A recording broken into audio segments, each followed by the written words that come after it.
Vamos para Romanos, capítulo 6, versículo 16. O momento é difícil no mundo, pessoal. O mundo jaz no maligno. E nunca a situação chegou ao ponto que chegou aí fora. Você vai entender a mensagem. Romanos é o 6º livro do Novo Testamento. Mateus, Marcos, Lucas, João, Atos, Romanos. Não sabeis vós que a quem vos apresentastes por servos para lhe obedecer, vamos lá, sois servos daquele a quem obedeceis, ou do pecado para a morte, ou da obediência para a justiça. Se nós somos servos de Deus, nós vamos obedecer à palavra de Deus. Mas no mundo em que estamos, de vez em quando nos confrontamos com situações que não devemos nos submeter àquilo. Veja a época de Daniel, Sadraque, Mesaque e Abednego. Só vou passar por cima. É capítulo 3 que você vai ver. Rapidinho, capítulo 3 de Daniel, já volto aí na frente. Daniel, capítulo 3, versículos 16, 17 e 18. Eu vou passar um resumo para você. Esses 3 amigos de Daniel foram denunciados ao rei Nabucodonosor. Porque Nabucodonosor, num delírio, num devaneio satânico mesmo, ele fez uma imagem, uma grande estátua e fez um decreto, uma lei, que todos os homens de todas as tribos, línguas e nações que estavam debaixo da sua autoridade deveriam se prostrar diante da sua imagem quando uma certa música fosse tocada. E a música foi tocada. E os homens de Deus não se prostraram. O rei ficou furioso, mandou chamá-los. Eles eram queridos no reino. Vocês fizeram pouco caso da minha estátua? Por que vocês não se dobraram diante da minha estátua? O que os homens de Deus falaram aqui? Capítulo 3, versículo 16. Eles disseram assim: responderam Sadraque, Mesaque e Abednego e disseram ao rei Nabucodonosor: não necessitamos de te responder sobre este negócio. Eis que o nosso Deus, a quem nós servimos. Primeira parte, versículo 16. A Bíblia diz que ao servo do Senhor não convém contender, ficar discutindo, debatendo. Não. Por que você não vai fazer? Porque eu sou servo do Deus Altíssimo. Eu sigo a palavra de Deus. De vez em quando surgem leis. Poderão surgir várias que serão contra a palavra do nosso Deus.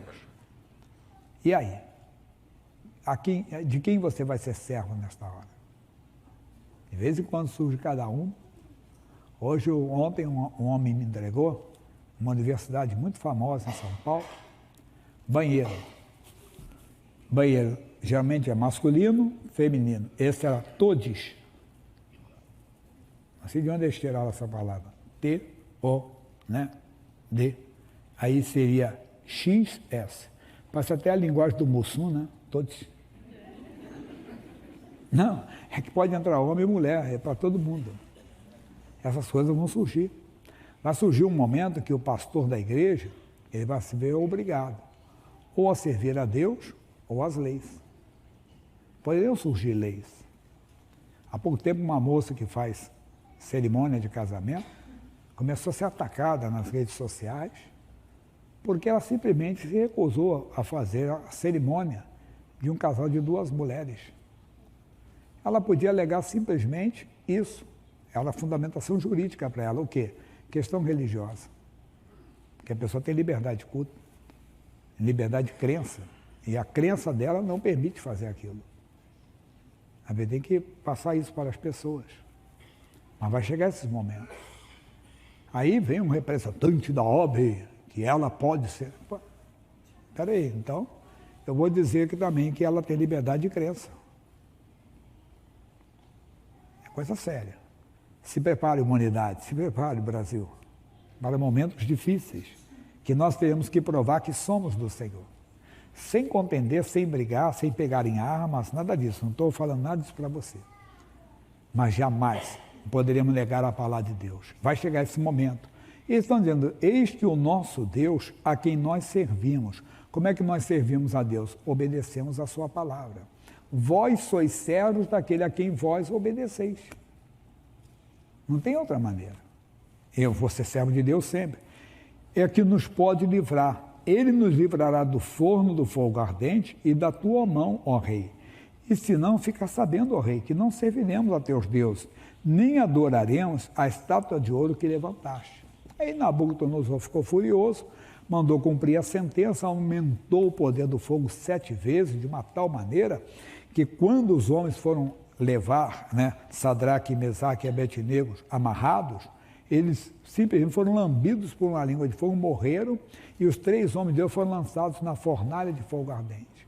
Mas, lá na frente, nem preparei no meu esboço, pula um pouquinho, por favor, versículo 26, versículo 24, desculpe.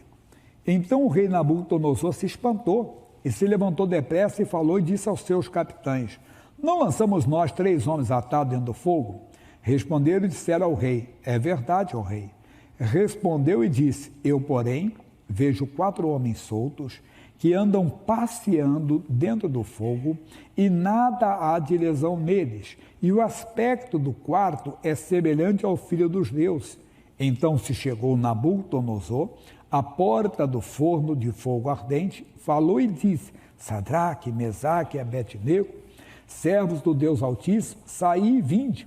Então Sadraque, Mesaque e Abednego saíram do meio do fogo, e ajuntaram-se os sátrapas, os prefeitos, os presidentes, os capitães do rei, contemplando estes homens, e viram que o fogo não tinha tido poder algum sobre os seus corpos, nem um só cabelo de sua cabeça se tinha queimado, nem as suas capas se mudaram, nem cheiro de fogo tinha passado sobre eles. Sabe por quê? Porque Deus diz: eu honro aos que me honram. Honre a palavra de Deus. Vai chegar um momento, para não achar que é de um lado só, imagine de outro lado. Chega aqui, um irmão da igreja, é bem conhecido, do pastor da igreja, e ele simplesmente diz: pastor, queria que o senhor fizesse meu casamento. Mas mal, você não está casado? Cadê a Maria? Morreu? Não, enjoei da Maria. Maria está velha já. Arrumei um brotinho aqui, ó. E você vai casar assim: rapaz, vou casar a coisa de Satanás? Não, também não vou fazer o casamento. Mas por que você não vai? Porque é contra a palavra de Deus. Mas ninguém faz. Imagine, chega aqui um homem com 2 mulheres, uma do cada lado: pastor, abençoe o nosso trisal. Eu vou abençoar o quê? Vou abençoar o que é do diabo, rapaz? Isso não existe, entende? Só para não achar que é um grupo que a igreja persegue, nada disso. É simplesmente cumprir a palavra de Deus, mas não precisa isso. Poderíamos falar de outras coisas, entende? Não fique, seja testemunha da palavra, seja servo da palavra de Deus, que Deus vai te honrar como honrou esses homens. Veja o Pedro falando sobre isso em Atos capítulo 4, versículos 18 e 19. Um homem tinha sido curado. Você sabia que a pastora Thaís falou isso comigo? Na Índia, nós temos os programas lá, mas quando passa os momentos dos milagres, eles pulam. Pega o microfone aí, o Maurício, vermelho aí. Isso. Então é o outro que o seu quadro. Pastora Thaís, lá não se pode falar, não se pode mostrar os milagres. Não se pode mostrar, pastor Jaime.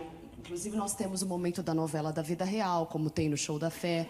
E tudo isso é tirado, inclusive testemunhos de prosperidade, de cura, qualquer que seja o testemunho, eles tiram. Então no ar só fica o momento da palavra. Então não consegue passar nenhum tipo de testemunho que possa mostrar a vitória do povo. Você sabe que a Índia é um país muito místico, né? O hinduísmo é muito forte lá. Justamente, eles têm uma lei anticonversão, né? Então é muito fechado. Cristão só convida cristão para ir para a igreja. Então é bem fechado. Mas existem maneiras da gente conseguir. Vamos entrando, vamos chegando com o evangelho aqui. Mas só para você ver que essas coisas que acontecem lá fora, elas acabam refletindo também no país, né? As pessoas acabam pegando. Então se prepare para essas lutas. Aí o Pedro, eles não tinham o que falar, todos conheciam o homem que tinha sido curado. Sabe lá o que é isso? O homem tinha mais de 40 anos, todo dia ele estava na porta do templo, pedindo esmolas que entravam. Pedro então fez a oração por ele, a determinação, o homem ficou de pé, entrou no templo, saltando, louvando, cantando, todo mundo admirado, todo mundo numa felicidade tremenda. E os homens invejosos, religiosos lá, isso não podia acontecer, mas não tinham o que falar. Olha o que diz, versículo 15 primeiro, diz assim: todavia, versículo 14, eu já estou pulando, né? 4,14. E vendo estar com eles o homem que fora curado, nada tinham que dizer em contrário. Já ouviu que o mundo costuma filosofar contra fatos, não argumentos. Todavia, mandando sair fora do conselho, conferenciaram entre si, dizendo: que havemos de fazer a estes homens? Porque a todos que habitam em Jerusalém é manifesto que por eles foi feito um sinal notório, e não o podemos negar, não podiam negar. Todos conheciam. Mas peraí, é o fulano. Verdade, ele está aqui, ó, saltando, louvando, todo mundo sabia disso. Mas para que não se divulgue mais entre o povo, ameacemo-los, para que não falem mais nesse nome a homem algum. E chamando, disseram-lhes que absolutamente não falasse nem ensinasse no nome de Jesus. Respondendo, porém, Pedro e João lhe disseram: julgai, vós, se é justo diante de Deus ouvir-vos ante a vós do que a Deus. Ou seja, obedecer a vós ou a Deus. E aí? Não podemos, entenda bem, é a mesma coisa. Não podemos deixar de falar da palavra de Deus, que é a verdade. Mas podemos ter lutas? Podemos. Tem gente que perde emprego. Tem gente que perde família. Tem gente que perde um grande amor. Tudo por causa da palavra. Mas se você perder alguma coisa por amor à palavra, o Senhor falou lá em Marcos capítulo 10, versículo 29, entenda que você será recompensado. Depois você leia, já colocou para vocês ali, coloca para mim, por favor, também. Para mim também é o Joaquim, isso. E Jesus respondendo disse: eu em verdade vos digo que ninguém há que tenha deixado casa ou irmãos ou irmãs, ou pai, ou mãe, ou mulher, ou filhos, ou campos, por amor de mim e do Evangelho, que não receba 100 vezes tanto. Quer dizer, não é que você vai receber 100 isso, não, você vai ser recompensado. Vale honrar a palavra de Deus. Então, estamos no mundo que uma hora teremos que decidir: vamos ser servos de Deus ou não?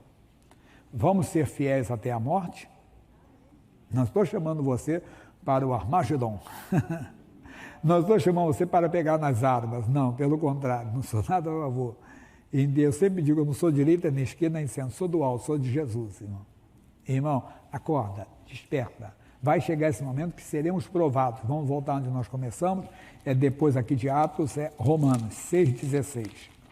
Tem muita coisa que fica para o próximo curso. Ele diz: não sabeis vós, a quem vos apresentardes por servos para lhe obedecer, sois servos daquele a quem obedeceis, ou do pecado para a morte, pecado é desobediência à palavra, ou da obediência à palavra de Deus para a justiça. Fale a justiça, pense a justiça, pratique a justiça, fale a verdade, pense de acordo com a verdade, fale, entenda bem, haja de acordo com a verdade e você terá o poder de Deus na sua vida. Amém? Essa é a palavra. Vai chegar o momento que você vai ser provado. Não talvez no grau de um pregador, que é por causa das leis, mas até mesmo por causa do local de trabalho, ou na vizinhança, ou até na família. E naquele dia você terá que ser firme. Não. Você poderia dizer ao esposo, como te amo, você é o amor da minha vida, mas isso é contra a palavra do meu Deus. Só numa linguagem bem alta. E eu não faço aquilo que é contra a palavra do meu Deus. Você vai ter que ser servo da palavra. Serva da palavra. Mesma coisa, marido, vai chegar e você vai dizer: esposa, te amo, você é a mulher da minha vida, é a mãe dos meus filhos, é a avó dos meus netos, mas não posso fazer nada contra a palavra de Deus. Você poderá dizer: chefe, você pode ter certeza, o senhor me dá emprego, o senhor realmente paga o salário em dia, o senhor é um ótimo patrão, o senhor é um ótimo gestor, o senhor é um ótimo supervisor, mas isso que o senhor está falando é contra a palavra de Deus. Vai chegar esse momento. Mas não fique com medo que o senhor dará as palavras certas. O senhor vai colocar as palavras na sua boca. Amém?